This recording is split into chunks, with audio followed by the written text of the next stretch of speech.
The number of calls going to the Michigan Problem Gambling Helpline is double right now than it was this time last year. And some experts say the legalization of online gambling has something to do with it. We know that for some people, gambling can just be as much devastating as the late model alcoholic or the chemically dependent drug addict. The Michigan Department of Health and Human Services is reporting a spike in calls coming to the state's gambling helpline. Between January and March, the helpline received 1,157 calls relating to gambling addiction, as opposed to the 667 calls that came in around this time last year. I assist gamblers that call our 800-270-7117 helpline number. Michael Mooney, a certified clinical therapist at the state's gambling disorder program, works closely with people who believe they may have a gambling addiction.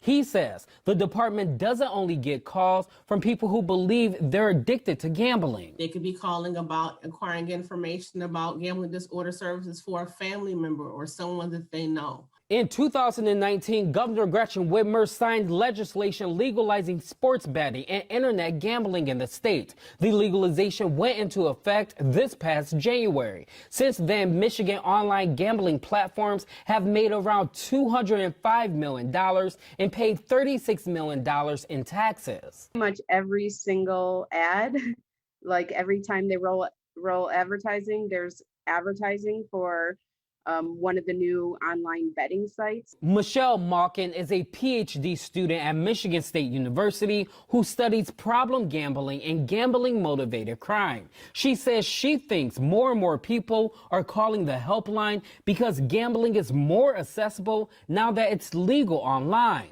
They think that maybe they'll just gamble a little bit, whether it be on traditional casino-type games or on sports, and then they discover that they have spent all their money that they didn't really have, and they need to figure out what to do next. Officials with the state's gambling disorder program believe online gambling has contributed to the increase in calls coming to the helpline, but they say it's not the main reason. However, they do predict the numbers will go even higher. I don't anticipate an increase in call volume that's a direct correlation with the gambling behavior associated with those newly introduced platforms to be available to us until some extended time has passed.